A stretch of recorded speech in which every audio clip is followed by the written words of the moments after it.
people don't understand how influential you are. Video games, in a lot of ways, have taken the place of movies for people's childhoods, because now with video games, how good they are, you play along with it and you like live out a movie, but you actually feel like you participated in it. Especially when there's multiple decisions that you can make, and that affects the outcome of the storyline. Specifically an open world where you just go and do it. And when we became friends, it was crazy to me because I knew you, A, from Opie and Anthony. I knew you, secondly, from Rockstar Games, because when you would talk about Rockstar Games on Opie and Anthony. But what I remember is you were the reason that Jim Norton and Bill Burr and all these comics were in Grand Theft Auto when you would listen to the radio station. Bill Burr was the biker. Bill Burr was a biker. Yeah, he was the biker in Grand Theft Auto 4. Yeah. Yeah, and which, as a guy who got famous from a Russian joke, I loved. It's just doing my Russian accent playing that game the whole time. But it was like insane to me as someone that was like a comedy fan, but like at that time, comedy wasn't cool. So like knowing Bill Burr and knowing Jim Norton and all that stuff was like kind of niche. You're like, yeah, I'm into Opie and Anthony and I'm into this or whatever. But then you would hear him in Grand Theft Auto and you're like, it kind of meant like, oh, someone else is a fan of this guy and put him in a thing that I'm a fan. It was worlds colliding. It's like when a character from a sitcom shows up in another sitcom and you go, what the fuck? What the fuck? Like Perfect Strangers and Family Matters. Yeah, I'd go on Opie and Anthony at least once a month, and all the comedians that were part of that show, I ended up putting in the games. Yeah. And my favorite was Patrice. Yeah. So, we had studio booked. I had other union talent booked. Yeah. Which means I got to pay him regardless. Patrice calls me from downstairs and says his truck is too big and the parking garage won't take it. Can we do this tomorrow? That's so funny. I'm like, bro. Yeah, you're like, this is a major operation, Patrice. I mean, he's treating it like a podcast now. Right? He goes, no, I can't film, man. My truck's too big. What was the role for? God. Do you remember? Was it Grand Theft Auto 4? I think it might have been in 4. Yeah. They start to all blend together. The other day, somebody asked me how many Grand Theft Autos I shipped, and I said 9, and then I counted them in my head, and it was actually 10, because it was GTA 3, Vice City, San Andreas, Liberty City Stories, PSP, Vice City Stories, PSP, Chinatown Wars, which was on Nintendo, on the 3DS, and then Grand Theft Auto 4, The Lost and Damned, Bow to Gay Tony, and GTA 5. Yeah. And Red Dead Revolver, Red Dead Redemption, and Red Dead Redemption 2. Right. And then there was Bully in there and Midnight Club. And I mean, dude, Warriors. The Warriors was so good. I have it. I have it on my, by the way, this is the man, you're the reason I have a Steam Deck. I brought mine with me. Dude, I have my Steam Deck. I thought of you. I read this article in the Wall Street Journal on the train here. Yeah. That sales of the Switch dropped 47%. Well, Steam Deck. It's brilliant. It's unbelievable. Also, and I'm not advocating this, but I had mine jailbroken by my friend Joe. So now I have PS2 games, but I immediately asked for Warriors. I was like, no, I want to play Warriors because it's so fun. You go back and you play it and you're like, it's still, honestly, one of my favorite games. I'm in a real Rockstar kick. I'm playing Max Payne 3. Dude, a lot of people didn't play that game, and it was so good. It is Max Payne 3, and I saw it on a subreddit for Steam Deck, where they were like, what's your favorite level to play on a Steam Deck? And someone was like, airport scene in Max Payne 3. Yes. And I was like, I haven't played that. I played it on my PS4, but I never, not on handheld. So me and Sagalo both downloaded it when we were in doing the Addison Improv, and both of us were like waiting for the shows to finish. I was up to like 4 a.m. one night playing it.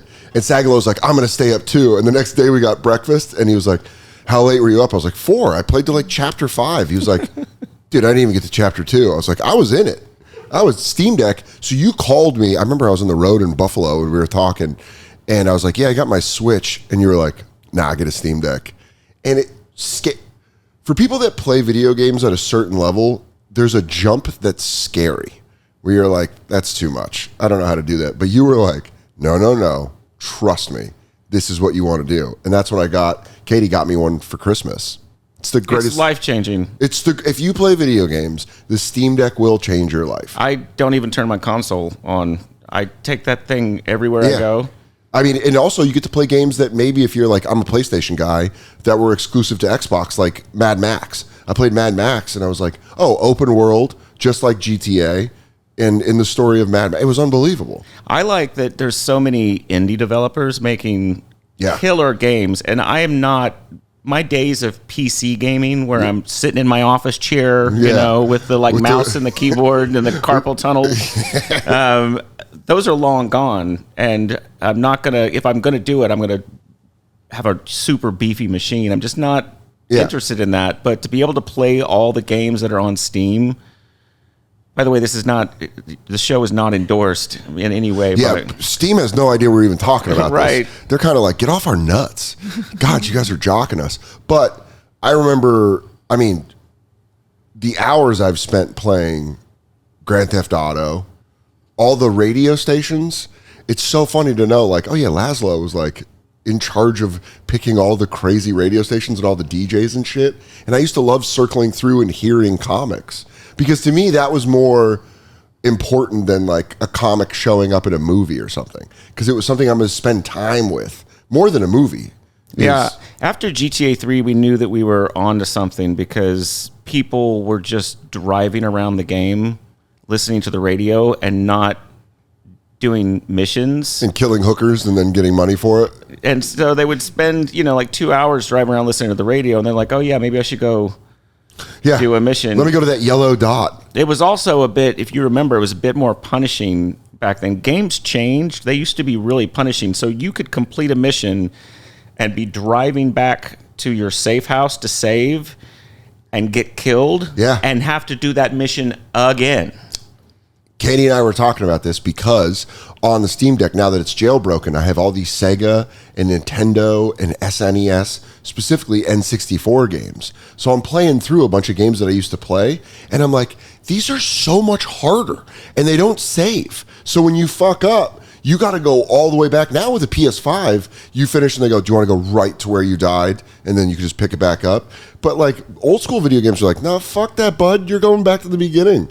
They also put some clever tricks in games now where if you failed a mission several times, they'll start to change the mechanics where like the bad guys don't aim so good. Like, oh, look, I finally beat him. You know what's so funny is that's what makes me spaz out is when they like will tell you. I was playing Ghost of Tsushima and I was dying on one level and I was playing on hard and they go, at any time you can adjust the difficulty level. And it's like, fuck you. Dude, I get so angry when that pops up. Fuck you, dude. Don't fucking placate me. I'll play this at the hardest level. But, I mean, GTA 3, you were at Rockstar for GTA 3. And that was, I remember, I mean, it was 2001, 2002. 2001. But 2001, it really took off. I mean, word of mouth. I was in college. And I remember coming home for Thanksgiving and people being like, did you play Grand Theft Auto 3 yet? And I was like, that's that game? Because Grand Theft Auto 1, you're just in a car. Right. Well, and it used to be top down. Yeah. So you just drive a car around from the top. So it was weird. And I remember being like, that doesn't interest me. And they're like, oh, no. That's not what the game is. And I remember being at the University of Colorado and my friends, I was visiting. I was in my friend's dorm room and his roommate was showing me Grand Theft Auto 3. And I was like, this is the greatest game of all time. The craziest thing was I worked on the game, doing all the radio and stuff and directed a bunch of the NPCs, which they didn't have that much dialogue back then. But I never actually saw the game. Really? And then I saw it sort of in the distance in the office. Would you weren't curious? You wouldn't go over there and be like, hey, can you show me a couple? We had a limited number of weeks to make all that radio. And so it was basically like I would come into the office, Dan Hauser and I would have a meeting. We would go to his apartment and eat anchovy and onion pizza and crush Diet Cokes and packs of cigarettes and write that stuff. And then I was furiously recording all of that and directing it and editing it. And so the day the game came out, Terry Donovan, who was one of the founders, drives by my house, and the only reason I had a PlayStation 2 was because Rockstar gave me one. Really? Dude, there was a while there where getting a PlayStation 2 was really hard. Dude, you're talking to a guy that got high, drove to Boulder from Aurora. I didn't know where I was going. I just knew that I called a GameStop in Boulder that said, we have a PS2. And I said, can you hold it for me? It was like almost impossible. And this was no GPS.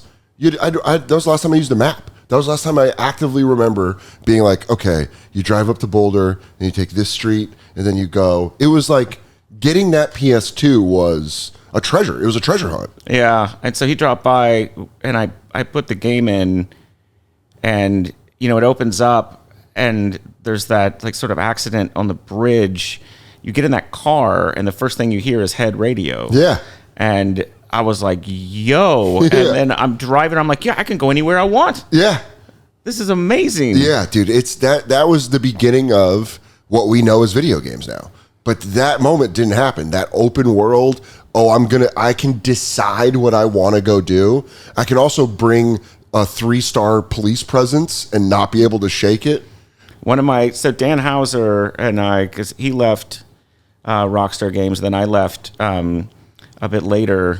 And one of the things, and we started a new company, and one of the things we love doing is burying stuff in the games for people to just discover and find. So in GTA 4, there were internet cafes. I don't know if you remember that. You could drive to an internet cafe and you go in and you sit down, and we wrote an internet, which is not a small process to write an internet.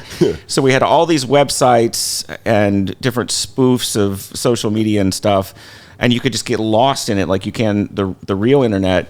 And there was this, in a previous game, we'd come up with this fake brand, called Little Lacy Surprise, and it was a spoof of Underoos. Yeah. So when we were doing Vice City, I watched a ton of TV commercials from the 80s. Well, because it all takes place, for those of you who aren't up to date and you lived under a fucking rock, Grand Theft Auto Vice City was basically a parody of Miami Vice, Scarface, the 80s, the Miami 80s nostalgia, which, let me tell you right now, I remember how excited I was to go to GameStop to get that.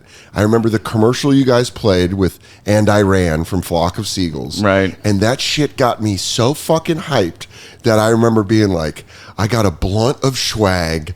I got my fucking Vice City. I'm playing for like 12 hours. So there was a commercial in there that we did was a spoof of Underoos, because I watched these TV commercials, these Underoos commercials, which, they put like superheroes on little boys and girls. Yeah, underwear. I had them, dude. Watch the commercials. Go on YouTube. They are pedo central. Really? It's like, oh, look at the little girls in their underwear jumping up and down on the bed, dude. And so pedophiles were eating good in the 80s. So they're like, this is just on basic. I know cable. They're so upset now. Like the obesity epidemic is really screwing up my vibe with the kids. Abs? Well, I wanted kids that were doing flips. Kids were ripped. Yeah, these fat kids can't even do flips jumping on their beds anymore.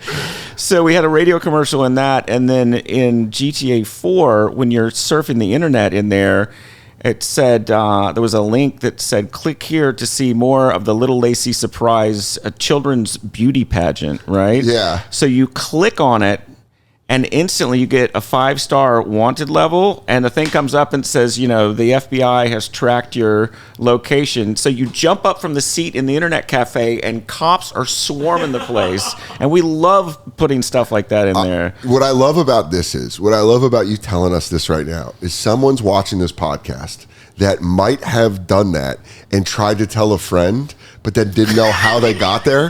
But they didn't want to say, I really wanted to check out. Yeah, Little Lacy Underoos Surprise, but then I got fucking 5 stars. Oh shit! You might have stopped someone from being a pedophile because of GTA. Or they're like, dude, that's 5 stars. I don't do that shit. Well, and you're boxed in. You're in an interior location, so. That's so crazy. Well, if you have the unlimited ammo and gun thing, you just pop that code in, and then you make those cops pay for coming to get you.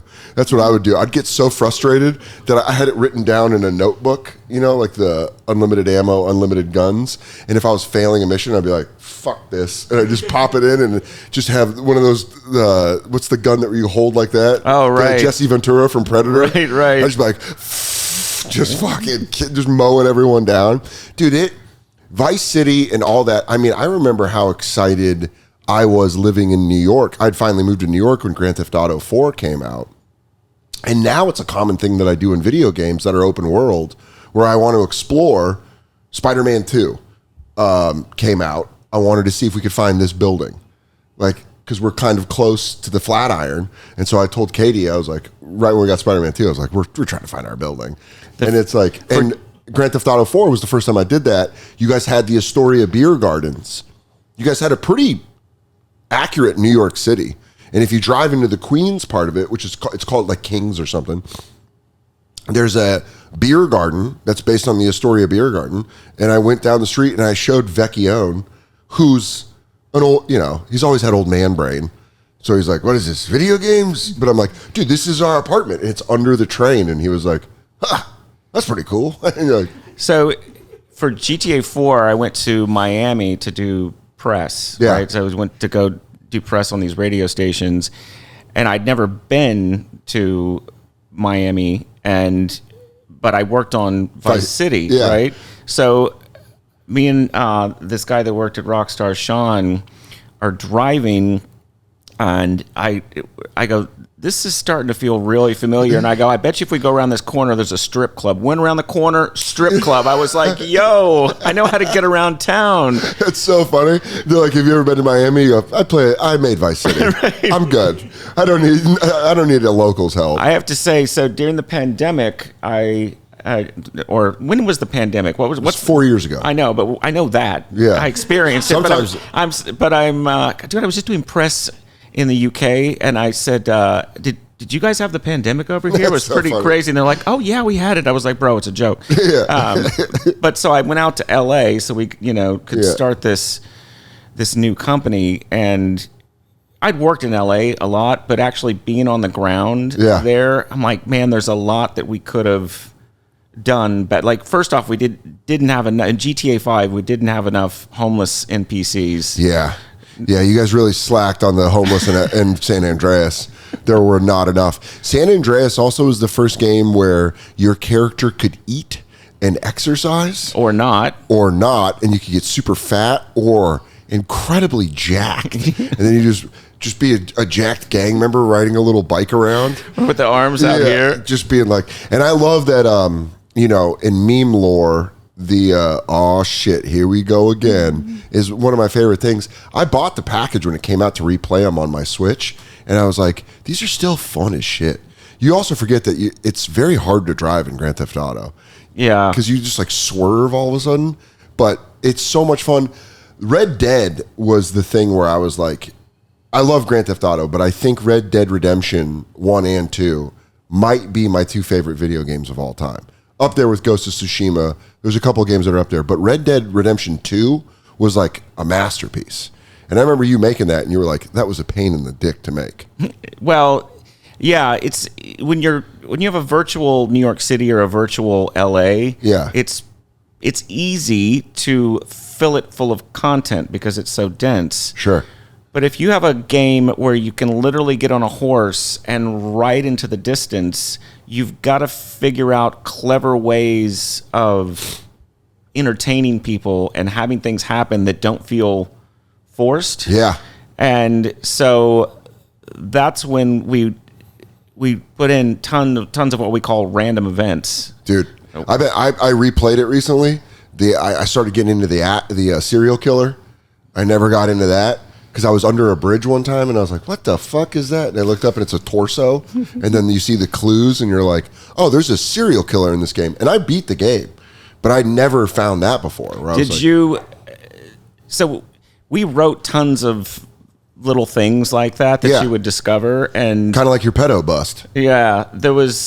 Did you ever find the shoes on the edge of the cliff where the guy killed himself? No. So I had a huge list of stuff that I needed to write. and I would go up to Massachusetts and hide in the woods and turn off the internet. And well, there was no internet up there at that time, and write this stuff. And so you find these boots at a cliff, and there's a suicide note, right? So I think I was barely able to get internet through my phone or something, and I looked up famous suicide notes. Sure. Read through a bunch of them because I had to.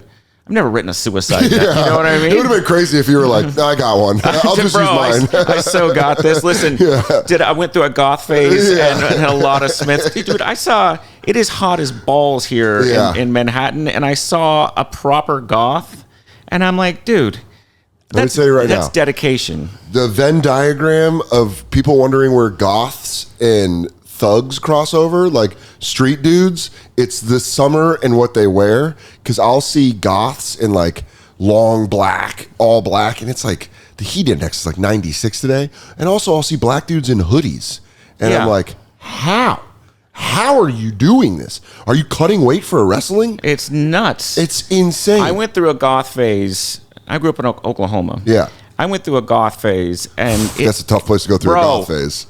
I was just there 4 days ago. 105 degrees at 8 o'clock at night with 100% humidity. Life is pain. It's bad. And so at some point I go, maybe not wearing all black. And chains and like mesh. And leather and mesh and Smiths and Cure. And that's a winter look. So... Get sad. Get that seasonal depression goth. Yeah, I transitioned from that into a deadhead for a while. That's the way to go, because then it's a lot less clothing, a lot less deodorant. Better drugs. Way better drugs. What are goth drugs? I've never thought about that. Oh, I'll tell you what they are. Let me know. I want to know. You go to Walmart and get a can of Freon. Nice. You do whippets with Freon? And you put it in a trash bag and you stab it with an ice pick and you hold the trash bag. And then you and the girl down the street huff it, and your voice gets really deep, and then you make out. And that's how you come up with your demon name, too. You go, my name is Azabel. And you know what? I don't feel bad for you saying that, because you can't get Freon anymore. No, so, you good can't. Luck. Sorry, polar bears. I went through a phase. Is that what it's called? Polar bears? Polar baron? You guys want a polar bear? And you're like, huff Freon? Right. No, I'm good. Every can we huff melts one more ice flow for those fat bastards. Yeah, you're the reason those fucking polar bears are falling into the water now off it. Oh, sweet October, how I love you. October, I'm on the road. Specifically, October 10th through the 12th, I'll be at the Houston Improv doing 5 shows. I love that club, so if you're in the Houston area, come on out. And then the week after that, October 17th through the 19th, I'll be at Wise Guys in Salt Lake City. Best sound system in any comedy club I've ever been in. I love that room. So those are 2 great weekends. Go to dansoder.com to see my full tour schedule. But Houston and Salt Lake City, I'll see you in October. November 8th, New York Comedy Festival. I will be at Town Hall, 9:45 p.m. show, November 8th. Tickets are moving. We're getting there. I'd like to sell it out. Go to dansoder.com and get tickets for the New York Comedy Festival at Town Hall, November 8th, 9:45. I'll see you there. Oh, Tushy, dude. You know what? Sometimes they like tell you when you have a sponsor, they're like, here's what you need to talk about. Here's what you should talk about. Let me tell you what I'm going to tell you about with Tushy. How clean my butthole is. It's nuts, dude. Getting a Tushy, bidets used to be for French kings and the wealthy. Now it's for everybody. As long as you got a water source going to your toilet, you can get a Tushy bidet. They gave me one, and it's unbelievable. My butthole feels cleaner. My poops, when I'm done, I'm like, oh, dude, I just went through the wash. I feel great. Plus, Tushy Bidet turns your existing toilet right there into a modern bidet, like I was telling you, without any need for electricity or a plumber. That means no more wiping and hoping for the best. Instead, 2 times cleaner with the Tushy's targeted precision stream. Feel shower fresh when you need it most, and join the 2 million butts who already switched to Tushy. For a limited time, our listeners get 10% off their first bidet order when you use the code SODER at checkout. That's 10% off your first bidet order at hellotushy.com. HELLOTUSHY.com. Promo code SODER.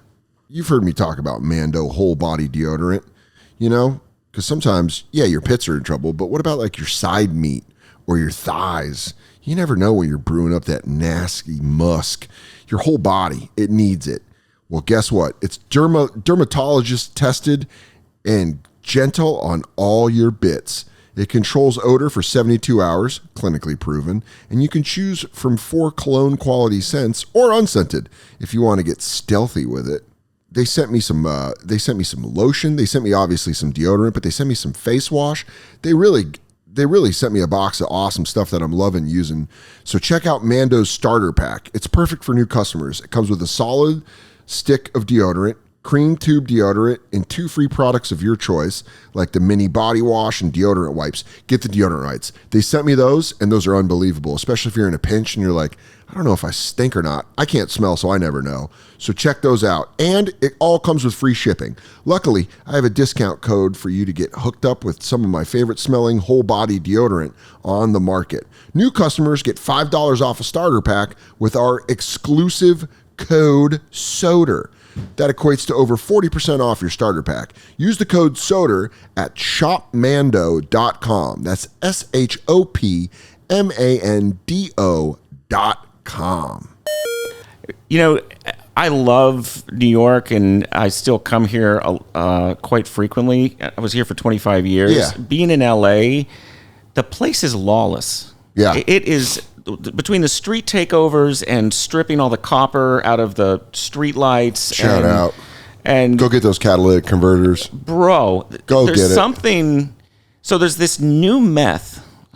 I don't know if you tried it. No, but I actually, for real, have heard about it by listening to a couple podcasts with bands on it. Really? A couple bands were talking about how there's like super meth out there. So this meth that, let's go back a few years. Do you remember when? Take it back. Do you remember when people were making meth the old-fashioned way? Yeah, and they're exploding little fucking. They would get pseudoephedrine. Yeah, I lived in Tucson, which it was. Yeah. Tucson was, and I don't know if it was the first city, but it was one of the first cities to make pseudoephedrine behind the counter because people were cooking it. Right. So if I just got over a head cold, the stuff that I'm taking, so I don't sound like this right now, is pseudoephedrine. It makes you, it stops you from being, it's cold medication. Right. So they were using that, and they said, we got this. We're going to solve the meth problem. We'll just make it so that people that have a cold can't get that shit anymore. I wrote my senior journalism thesis on pseudoephedrine on the city level. The city of Tucson. I had to go to a bunch of like city council meetings and listen to them make pseudoephedrine. By the way, I was like high off my ass and probably half drunk. Isn't it pseudoephedrine? Pseudoephedrine. Yeah, that's probably. You wrote an entire thing about some shit you can't pronounce? No. Fantastic. I also cheated to get my French credit. What am I doing with a degree? Right. It's for my mom. So these brilliant Mexican chemists figured out a new formula for meth that also allows you to make it in bulk. Oh, cool. Yeah. And so and using more readily available chemicals. And the price per pound went from 10 grand a pound down to $1,000 a pound. Everything you want. More, cheap, and stronger. But the problem is that, when people are like, why are there so many crazy people on the streets now? The old meth, people would go nuts over a longer period of time. Sure. Right? It would have to be years of doing the stuff. The new meth, these cops they were interviewing said that literally within weeks to just 2 or 3 months, people are completely cooked and out of their tree. It's just making because of the chemicals that are in it, just absolutely nukes their brain. But one of the things that's great. Cool. That's cool. Great about LA is the fentanyl.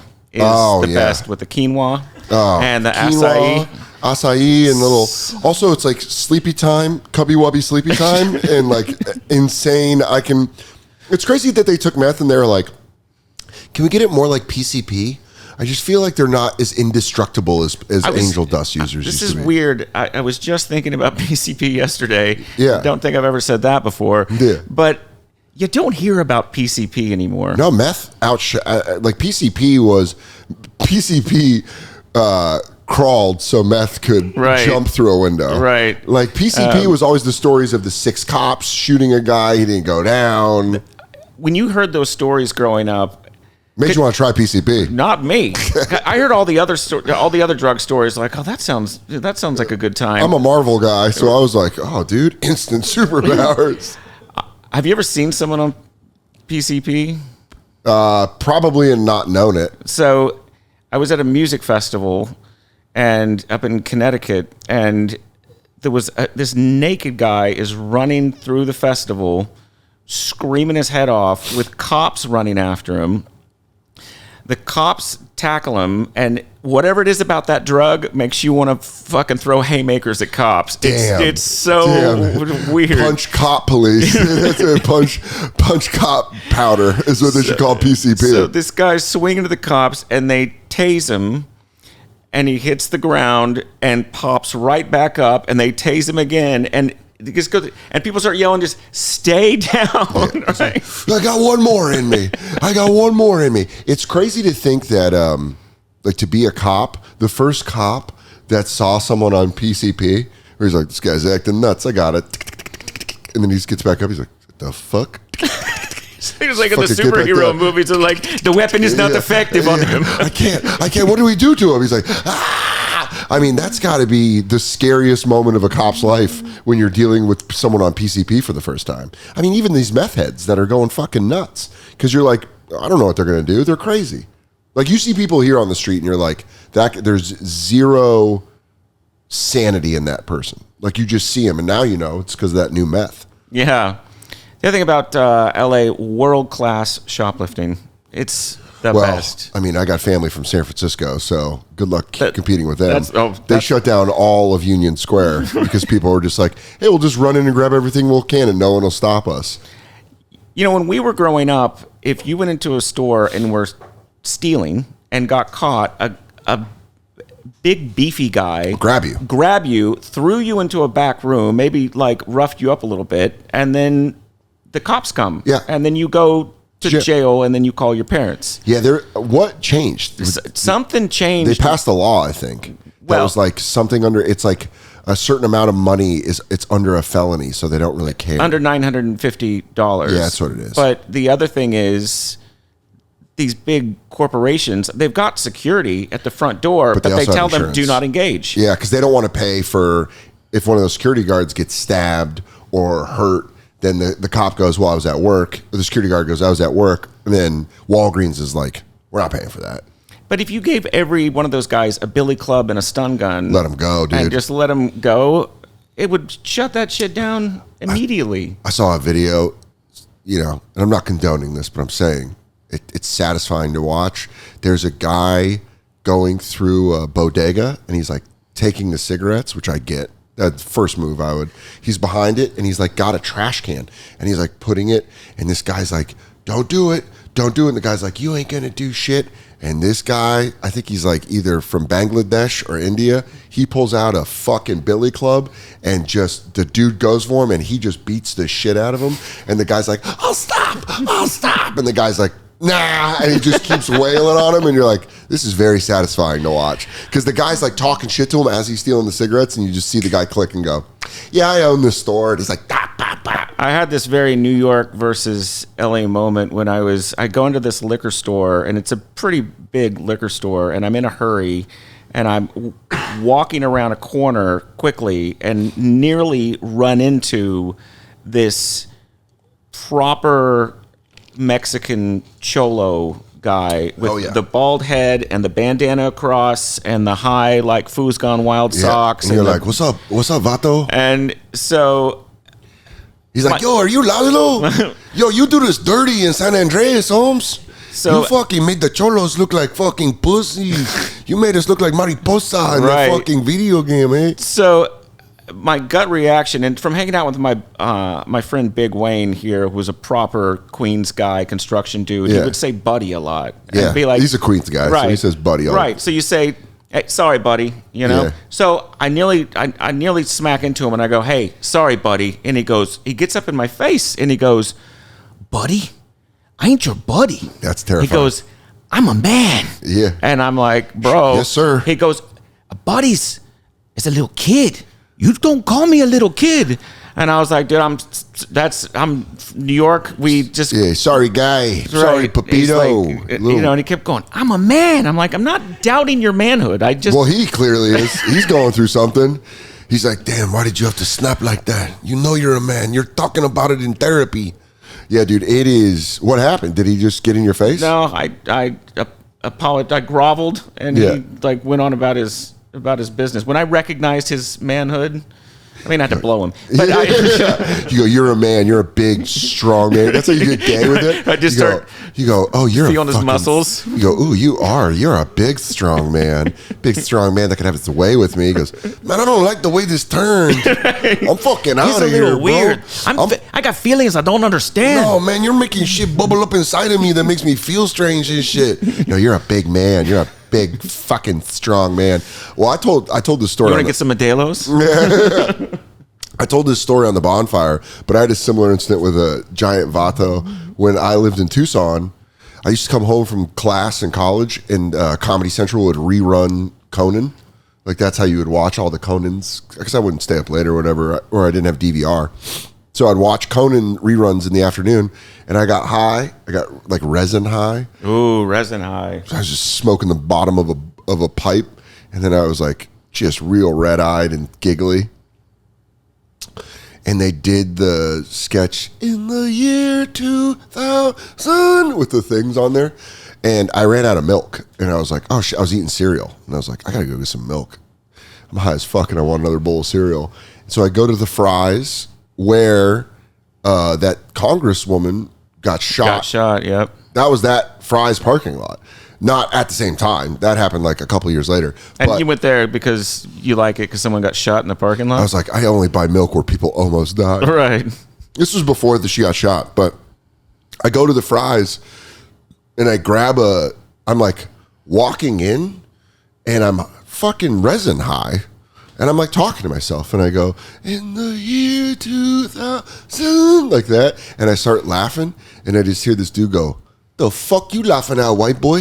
Like that. And I look over and it's just this giant in a long white tee, black Dickies. He's got the bandana, like headband kind of like that over his eyes. And he's holding just the littlest baby. He's holding just this tiny baby. He's like, what the fuck you laughing at, white boy? Like that. And I was like, oh. And I kept walking and he hands his baby to his girl and he starts following me around the store.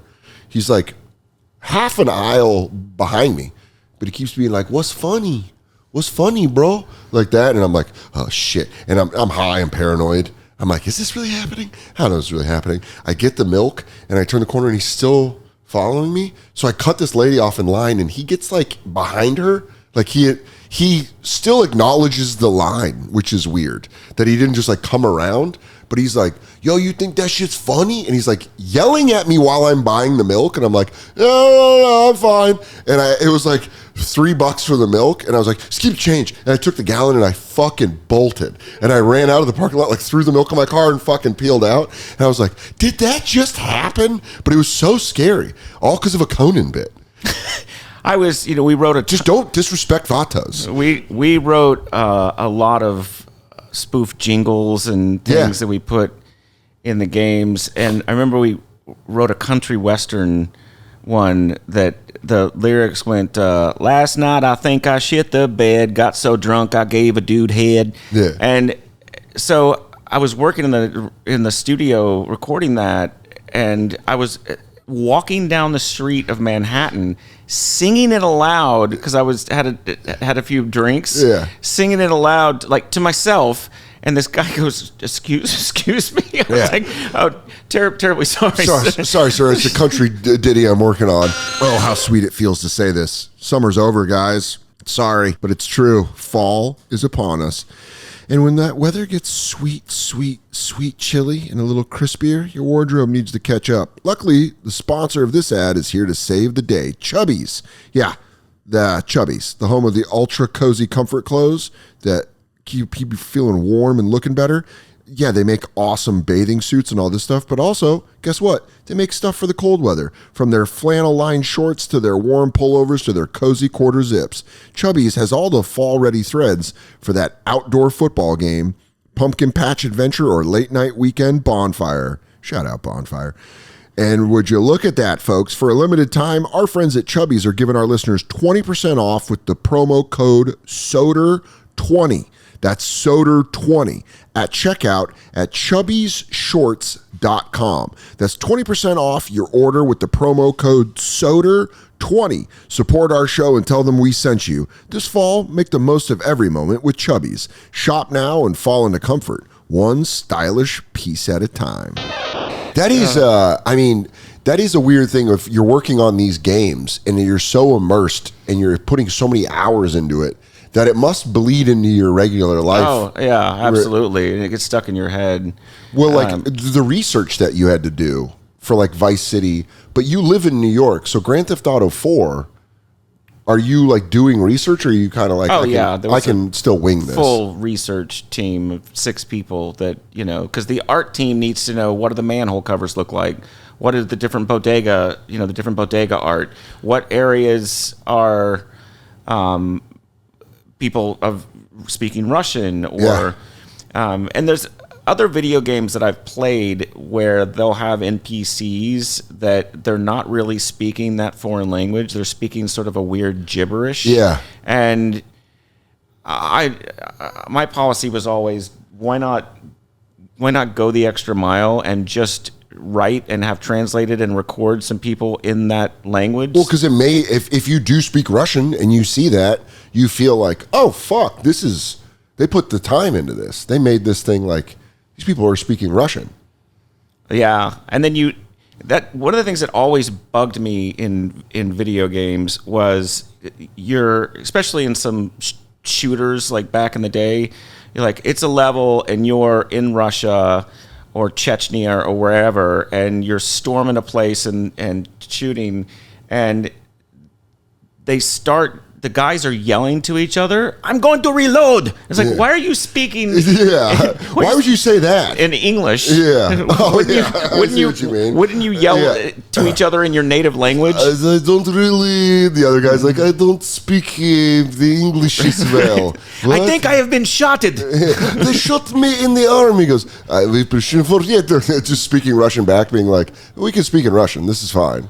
Do you go back to Arizona that often? No. The place is a mess. Yeah. The place is a mess. Well, I tried to go back. I usually work Phoenix, and I've tried to go back to Tucson to do like a one-nighter at Laughs Comedy Club where I started, but the guy who books it wouldn't email my agent back, which is hilarious because you're like, I just want to do like a Wednesday there. I don't want a whole weekend. I just wanted to go do a show at the club I started at.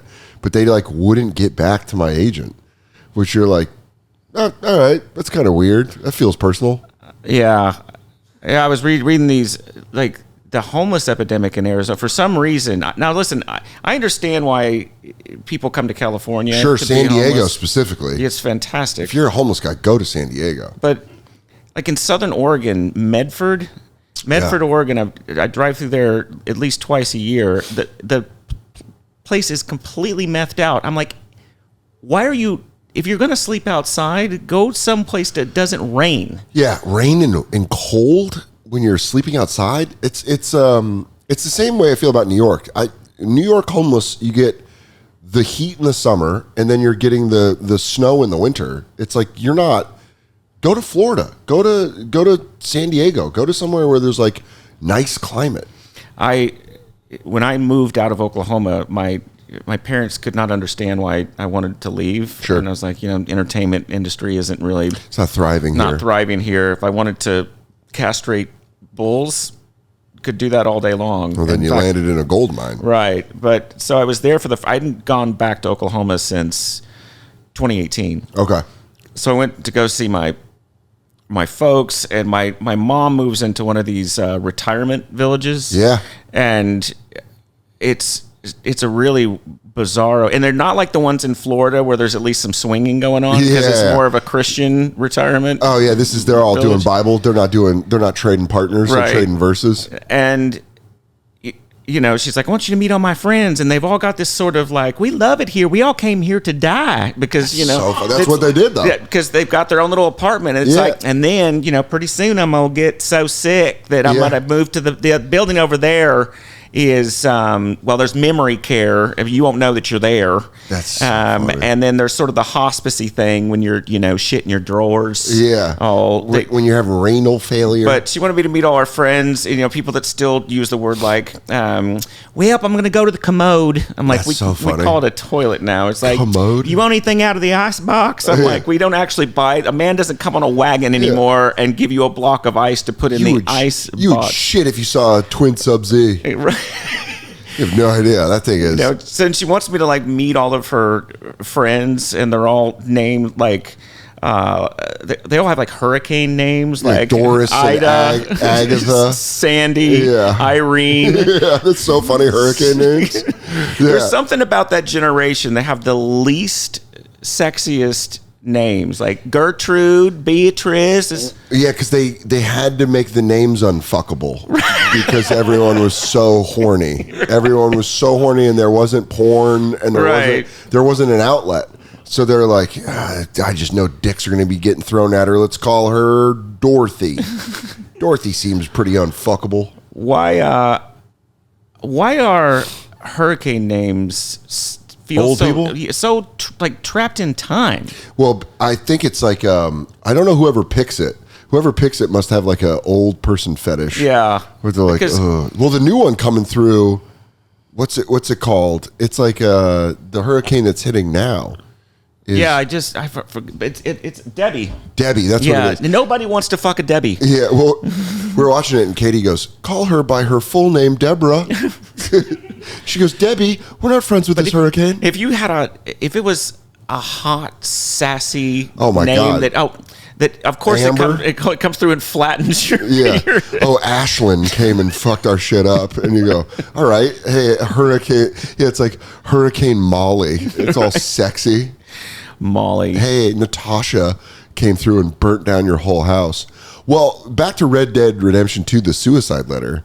Whose suicide letter did you base it off of? Well, I read several. I couldn't base it off of Kurt Cobain's. Have you ever read his suicide note? No. He is a brilliant lyricist. I gotta say, Suicide Note sucked. Really? Suicide Note sucked. Really? I could argue. I wanted a Suicide Note that I could like strum and it's like dun dun dun dun dun. Like I get it. You know why? If it would have been good, he might have not killed himself. If he's like, I want to kill myself, and he goes, it's actually a pretty good song. This is pretty good. I don't think I can do it. You know what? Let's make this the first song on our new album. Takes a shotgun from under his chin. He goes, it's actually a pretty good song. I think I'm going to use that. Hunter S. Thompson's is a good. Yeah. His is well written. He was a brilliant writer. This is called Football Season is Over, which is great. My favorite title of a suicide note ever. When he started. Because he said he got depressed after the Super Bowl. He's like, after the Super Bowl, I know there's not football for 8 more months, and so I want to kill myself. It could also be the copious amounts of drugs and alcohol that you're shoving in your system as an old man. Like, you're supposed to be fishing. Yeah, but he said in his letter, he's like, I lived too long. He's like, I should have died somewhere around 40. Or in the documentary, they said that he planned on dying at 30. And then when he went past that, he was kind of just like, fuck it. I didn't think I was going to live this long, so I'll just do all the drugs I can. Well, when he did the planning, get shot out of a cannon. Yeah, he knew what he wanted to do. He also killed himself with his family in the room, or in the house. Wow. His son and grandson and his son's wife were all in the house when he did it. He just finished it. He was at his typewriter. He pulled out his favorite gun and fucking did it. And they said it sounded like a book dropping on the floor. Somebody's got to clean up that mess. That's what's fucked up. Just go in the garage, start the car. That's the cleanest. Roll down. It's clean. I would even say I'll half zip the body bag. I'll get in the body bag and then zip up and be like, all right, well, when you guys find it, all you got to do is that. It's like when you send, when you buy something online and they send you the return label already, where you're like, oh, I just got to, if I want to return it, I just send it back. That's do that with suicide. Make it easy for them. Before the web, you had to really hunt down gross shit like that. Oh, you had to get Faces of Death. Yeah, I was just banned from TV. I spent a lot of time on my weekends as a kid at the police station because my old man was a cop. Okay. Right? And so he was in charge of the computers and stuff because before that he was an undercover drug narc, and that got a little heavy. And so I would wander around the police station, and I would go into the homicide office, and they had all these Polaroids of suicides and homicides. How old were you? Like 7, 8. That is crazy to see at that age. That is crazy to see at that age. Because you're also, that's, I would say, the height of curiosity in a child is around 8 years old. It was, I mean... And, for crime scenes, it's not like they just take one Polaroid and they're like, it's like lots of close-ups. Yeah, they need to know where the bullet... Well, because it's also back then, before the internet, they need to know when the bullet went in, where the bullet went out. They didn't, they couldn't do the stuff and plug it all in a computer and be like, oh, it's all in the database. My favorite, they had a stuffed buzzard in the homicide office with a sign that says, when your day ends, our day begins. Oh, that's fun. It's fun that they have the office humor with murder cops, where they just go you have to, or you'll bless this mess, and it's a guy's head all over the sidewalk, and they're we got him. So my dad was on the SWAT team, and I would go to trainings with him, right? So I would play a hostage, sure, and so I would these cops who were dressed in civilian clothes would snatch me from someone, and then we would be holed up in this abandoned house. I don't know how they found this abandoned house in the woods that somebody's like, yeah, use my place. Yeah, dude. It's, if you want to throw off some flashbangs, whatever you need to do. Yeah, dude. Fire off some fucking dummy rounds. And so we're in this house holed up, and the other members of the SWAT team are outside and are trying to figure out how to get you out. How to get me out. And I'm sitting there, and a guy that, you mentioned Jesse Ventura from Predator, a guy that looked exactly like that. I mean, beefed, jacked. He's got 8,000 rounds of shit on him, Bowie knives and stuff. He pulls out. Now, I'm 8 or 9 years old at this point. Now, maybe I was 10. He pulls out a pack of Red Man chewing tobacco. Hell yeah. And he's like, you want a plug? And so I was like, oh, cool. That'll make me... That was the definition of manhood, especially in the South. If you had that ring on your back pocket, which meant that means that you dip, that it made you cool, right? And that's why I don't like all this, all these new the Zen and the snusses and stuff. You're like, no, that's half stepping, dude. Get some chaw, get a cheek of chaw going. Did you ever go through a phase? I dipped. Yeah, I dipped when I played football in high school because I smoked cigarettes, and then when it was football season, I was like, well, I can't. I got to run. So I dip. Copenhagen or Skull? I would do Kodiak. I went through a Kodiak phase. Or Skull, whatever was around. Can you still the can? Yeah. Well, here's my favorite story. Shout out to Cammie Sweet. I was at her house my junior year around football season. She had a very white living room, and I was trying to impress people. I know where this is coming. And the can went everywhere, and I was so mortified because she was a senior, I was a junior, and you're like, you don't do that. I thought you were going to say that you spilled the spit cup on the white carpet. Worse, the chew went everywhere, and I wanted to clean it up fast, so I grabbed a vacuum cleaner. Well, it's wet on carpet, so you put a vacuum cleaner on and it starts just brushed burning it in.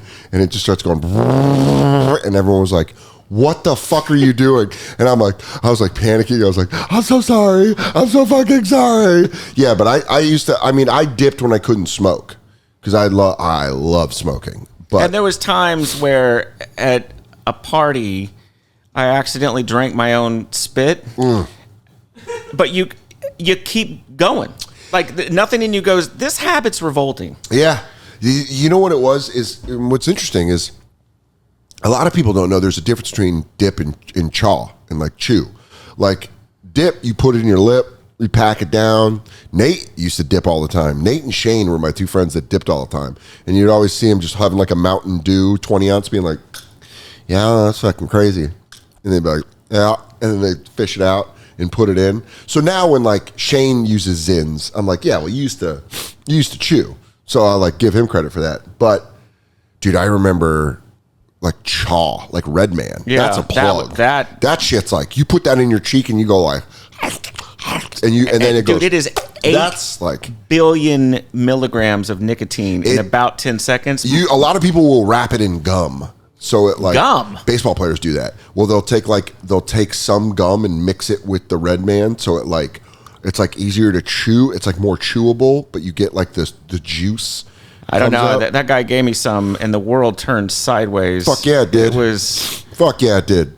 Red Man, old school Red Man chew like that. Oh fuck. I was in a convenience store the other day. Well, when I was in Oklahoma, because there's about 8,000 kinds of chewing tobacco. Oh yeah, because everybody still is everyone dips going at it. There was a guy my first year of college in Missouri he was clearly off the farm and did not want to be getting a college education. Sure. My first semester, he would come into class every day and open up a can of Copenhagen, and he would take half the can and put it in there, and then the entire class goes by, doesn't spit. Guts it. Doesn't spit once. And so after a couple of weeks, I said, hey, I sit behind you a lot and used to like a little pinch of, every now and then. I was like, why? What do you do with the juice? He's like, I just swallow it. Yeah. And I go, that can't be good. It's got to be horrible for you. It's got to be. Can you imagine what Copenhagen shits are like? Dude, it can't be good. It's got to be. Sorry, I'm still getting over a little bit of a cold, so I felt the running of my nose. We got to finish that Red Dead suicide story, too. Oh, yeah. Hold on. We'll get back to that because speaking about guys that were gutting tobacco, when I lived in Alaska and I worked at that fish cannery, our dock boss, Lou, Copenhagen, would take it out in the morning while he was giving us our chores for the day on the dock, and he'd put it in and he would gut it. But he wouldn't even take it out at lunch. In fact, he'd put more in, and then he would eat a meal. One time I was in the office talking to Lou about something, and when he would talk, you'd see it. It would just be like up here in his lip. He would take the candy hot tamales. He was eating hot tamales, and he would spill them in his hand, and he'd be like, well, I need you to go down there and make sure the Arapahoe's gassed, and toss in a handful of hot tamales and be like, and I would see as he was eating, dude, I wonder if I still have that picture on my phone of him. You have a picture of his mouth? You can see the chaw in his mouth from, dude, it is, I'm telling you right now, homeboy is wild. Did you ever have a moment during your drinking days where you had a dip in and you were smoking a cigarette simultaneously? I love smoking. I didn't like dipping that much. I dipped because I wanted the nicotine. I loved smoking. So like my version of that would be going back to back. Do I have Lou? Damn. I thought I had That's Lou. The other thing that's the difference between New York and LA.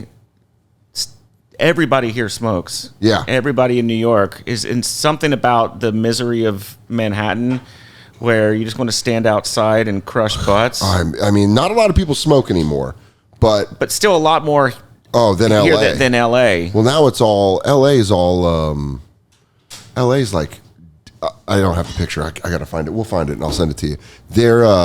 LA is all Zins now. Well, not just that, but everybody's high.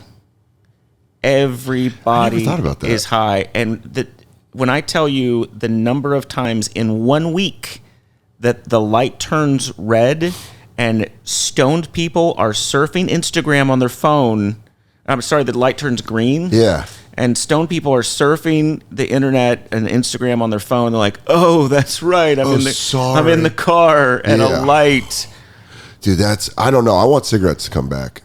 I want cigarettes back. When did you quit smoking cigarettes? I've had a weird relationship with nicotine. My first cigarette was in the walk-in cooler at the Buy for Less grocery store. It was a Cool menthol. Nice. Shout out. And then I switched Kool. Then I switched to Benson and Hedges. Oh, menthol. Dude, B&H were so smooth. Well, I worked at a pizza at Godfather's Pizza, and a lot of the staff were black, and so I would smoke Camel Lights, but I would bum menthols off of them, and then I was like, these are awesome. Yeah, they just taste great. I never got full into menthol, but I never got upset when people had menthols. I had friends that'd be like, "Ah, fuck a menthol." I'd be like, "All right." And also, looks like it's Newport time. My boss, this big fat dude, my boss at Godfather's Pizza, his name is Willie Pink, and he would crush Benson and Hedges menthol. And you know, there was the people that would smoke the regular length cigarettes, and then there was the hundreds, and then there was the 120s. I didn't even know that 120s are nuts. But he was so manly that he could smoke long cigarettes and still look cool. And still look cool. That's wild. That's wild to me that you can look. That's like someone smoking Virginia Slims and still being tough. So and then in college, my stepdad, he'd served in Vietnam and Korea, and he went on. He was at Tinker Air Force Base in Oklahoma all the time, and he would pick up 10 cartons of Camel Lights, $5 a carton, on the base, and mail them to me. And so I was the guy in college for all 4 years that if you were partying at our house and you ran out of cigarettes, you knew that I had. I would have been at your side the entire time in college. It was nuts. I'd have been like, Laz, let me get another pack of cigarettes.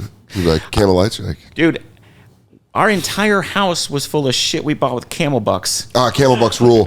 Camel Bucks rule. Honestly, there's still a bunch of Joe Camel stuff that I want to find and get.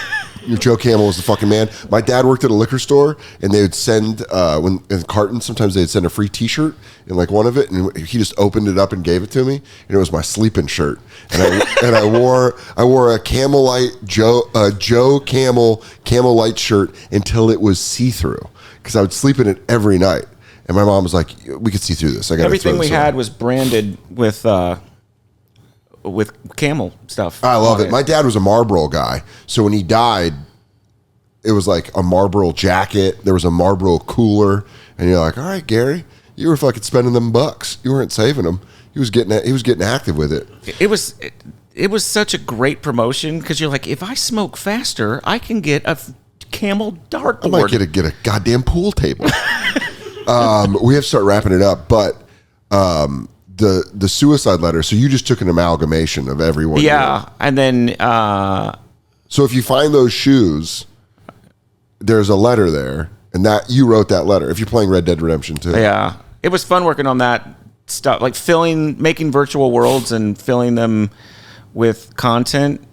You know, our new company, Absurd Ventures, Dan Hauser and I started it, and he and I made the radio in GTA. You know, in Red Dead Redemption 2, there was old timey cartoons you could watch, and there was the newspaper and all these discoverables, and we love making media. So when we started the new company, we thought, well, let's make new IP. You know, we worked on legendary legacy IP for him for 22 years, me for 19.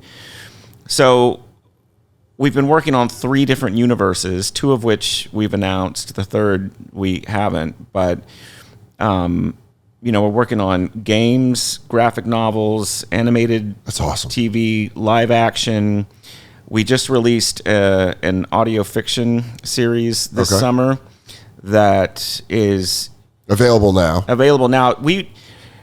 All the games that you and I have been talking about were set from 1899 to current day. We never did anything that was set in the future. Sure. So A Better Paradise is our universe set in the future, and it's about a video game company in the 2030s that's making an open world game, and they develop an AI agent that will that helps create the world, but also psychoanalyzes you and changes the gameplay based on you. Yeah. Kind of like we were talking about when you couldn't beat a level. And they're kind of like the bad guys start missing and stuff. So, but more to your personality based? And manipulating you. Oh, cool. So that's terrifying. The video game company implodes for mysterious reasons that get revealed. And the people that work there that aren't dead are on the run in the 2040s. Oh, that's fun. And so we have 12 episodes, and it's monologues from the people that are on the run being pursued by the AI and other things that are after them. And then flashbacks to the 2030s to what happened to the game development. I love that. And when things started going off the rails, and we created this AI. The AI character also does monologues. His name is Nigel Dave, because the two engineers that hated each other that made him were called Nigel and Dave. Yeah. And so he just renamed himself Nigel Dave. But he goes on these long monologues trying to figure out what it means to be human. Yeah. But his perception of it is by watching the Internet of Things and reading social media. Oh, that's crazy. So, which is what AI is actually doing right now. Right. And so that is nuts. That you guys are taking from real life and how AI, like ChatGPT and all this stuff, takes all the stuff from the internet and then regurgitates it. But it's got that comedic tone that GTA we're known for. Yeah. And so the audio fiction, it's kind of meta. The audio fiction series is about a fictional video game team that's making this game, while we're also have a team that's making the game. Oh, really? So we have several things in production. But I love that. That gets me excited, knowing that. I like when you find out people do several different levels to their creations. It's kind of like with the Mad Max universe. Like, I played that game on Switch, but then I found out that his original intention was to make Fury Road, the video game, and an anime Furiosa all at the same time. And Warner Brothers was like, no, we're not going to do that. And Fury Road got pushed back because of schedules. So they made Mad Max, the video game, without Miller's sign off. They just took his notes and they went and developed the game. He was pissed about it. But it's crazy because I wish they would have let him do that, because then he tells the story in 3 different mediums where you can watch the movie, play the game, and then also watch the anime about where Furiosa's from. Yeah, and we have multiple stories planned for that universe as well as the other universe, but doing the audio fiction thing let us get a story out there and establish our characters. Yeah. And can you download it like a podcast? Yeah, so it's released like a podcast. So it's on Apple Podcasts, Spotify. And what's it called? A Better Paradise. A Better Paradise. And this is the introduction into that world. Yeah. That's fucking sick. So any plans on when the game's going to come out? Oh, I'm not in charge of any of that. Dude, that's such a headache. If everything you're talking about with Red Dead 2, you're like, I don't want to fucking. Good luck. And Red Dead 2, I mean, it's such an amazing. I mean, I think it's a masterpiece, but I'm biased. It's unbelievable. We worked on that for 7 years. That's crazy. It was a. Is Bonnie McFarland named after the comedian? No. Okay. It's not. In fact, so Dan names the characters. Okay. I mean, there's a lot of characters that I name, but all the main characters he names. And I said to him, I was like, there's a comedian named Bonnie McFarland. Yeah. And he'd never heard of her. Yeah. Despite her being world famous. Yeah. And we decided not to change it because that's fun. I mean, it isn't sort of an old. We're talking about old lady names. Sorry, Bonnie. Sorry, Bonnie. I didn't say that's an Old West name. It's you gonna have Rich Voss coming after you. I'm just saying. I didn't say it. That's all. I didn't say Bonnie is an old lady name. I meant Old West. Yeah. It sounds like a lady you'd meet. She's not that old, okay? Bonnie. Yeah, that was. I think Red Dead 2 is the greatest video game ever made. Well, that's great. Thank you. Because it's so immersive. I mean, I was so excited for it because it got pushed back, and I remember, and I've told this story before, but when Shane and I used to be on the road together, we would do this. Shane was always like, "You're too nice. Like, what's your thing? Like, what's your fucked up thing?" And I was like, "I don't know. It'd be fun." And then we started joking around. What if my fucked up thing was I jerk off homeless guys, and I just go under a bridge and I jack them off, and we do. Shane and I would do this voice where we go, "Hold on, mister. Oh, you're about to make me pop.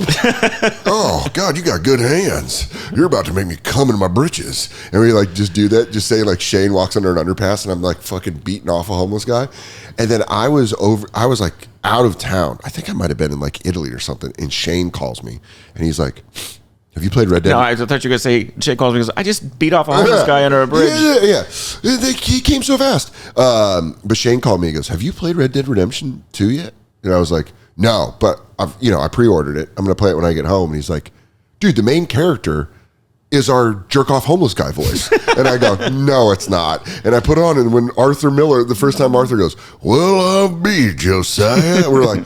I was like, dude. He's like, I got to come over and watch. He came over to my house to watch me watch it for the first time because he was like, it's our voice that we do. We go, well, hold on a second, mister. You're about to make me bust. Yeah. But you know, growing up, you ran into those type of characters with that sort of cadence. Especially in Arizona. It was hysterical when making that game. You know, we have to record 1,500, 1,600 people to fill that universe, and so we did all these auditions in New York and L.A. and I went through them because coming from the South, I know what a Southern accent sounds like, and I know when you also know what an Oklahoma accent sounds like, what a Texas accent. Correct. I mean, and the difference between the two, and so.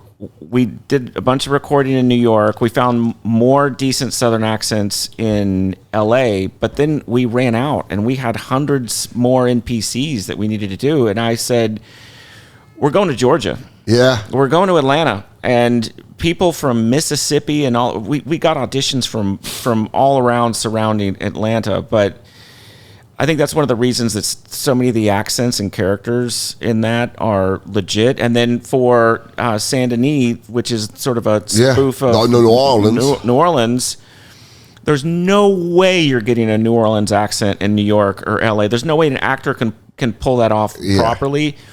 We got a casting director down there that got us proper Creole. Oh yeah, and you had to pay him and stuff like cans of peaches. He said, "Oh, he gonna work for you if you give him a fresh can of peach, but it had to be good peaches." And, well, then there we go. I would introduce myself. Hi, I'm Lazlow. I'm going to be directing you today, and shit would come out of their mouth. I had not a clue what the fuck they were saying. Dang, oh, you like the man that Jesus raised from the dead. You all know that's so funny. Nah, you all got that biblical name. And so I would be going through all the stuff because for each character you have hundreds and hundreds of lines that trigger based on the player's behavior. Watch where you go with that horse. And you look tired. So some of the lines the Creole guys would read, and I didn't understand it at all. But I was like, that sounds awesome. That's so funny. You being in the booth going. And we got it. Now, parrot gonna swim. Great job. Thank you so much, Remy. I'm gonna go back onto my wind boat. Dude, that's fucking great. I can't tell you how much it meant you coming by, hanging out when you said you were in town. One of the coolest people I've met being in this business. You're just such a good dude. You've always stayed the same. And yeah, I remember going to hang out at Rockstar office with you and hold that fake gun that you got from Red Dead Redemption 1. And it was I was thinking about when you and I first started hanging out, it was very romantic. Because do you remember the first few times? Oh, yeah, we went out and got like oysters. Yeah, we got like oysters. We went out and just like looking at each other and like. We were sucking oysters, dude. Sucking oysters. I was like, am I being groomed? And then we would walk That's out. how much I love video games. I'm like, I think I'm getting groomed by this guy. But these oysters are yummy. And then, I was still drinking too, I think. No. Or did I just quit? Yeah, I think you might have just. I'm still smoking cigarettes, I know that. Yeah. But you'd pull out a vape. Oh, yeah. And that's back when you had to smuggle vapes in from other places. From Colorado. Yeah, like 2013, 2014. And you'd pull out a vape, and we were sharing it, walking down the street together. After having oysters. Yeah, there's definitely people who thought we were a gay couple. Right. When we were hanging out, knocking back a dozen oysters, talking about stuff, and then sharing our vape, which now everyone vapes, but back then they're like, look at their gentleman cigarettes. We're like, ooh, this is hot. But that was like wax, dude. We were getting fucking wrecked. It was Dead fantastic. balling up the wax and putting it in there, and then you'd hear it crackle. It'd be like,